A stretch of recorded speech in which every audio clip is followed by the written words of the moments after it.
یہ ارباز کی سلیپر ہے اور کل دوپہر 3:30 بجے ہم کوئٹہ سے اس بس میں نکلے تھے اور اس بس کے اندر یہ تقریباً پوری بس پیسنجر سے بھری ہوئی ہے۔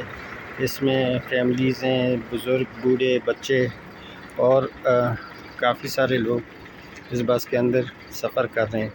تو یہ خوزدار میں کل کوئٹہ سے نکلنے کے بعد خوزدار میں تقریباً بس نے 3 گھنٹے اسٹے کیا اور اس کے بعد ابھی یہ وٹ کے علاقے میں پہاڑوں کے بیچ میں ایک ویران جگہ پہ آ کر رکی ہوئی ہے اور ڈرائیور کا کہنا یہ ہے کہ راستہ آگے سے بند ہے۔ اب راستہ صرف اس بس کے لیے بند ہے، ایسا کیا مسئلہ ہے، کیوں یہ آگے نہیں جا رہا؟ کوئی جواب نہیں ہے، بس صرف اتنا کہہ رہے ہیں کہ راستہ بند ہے۔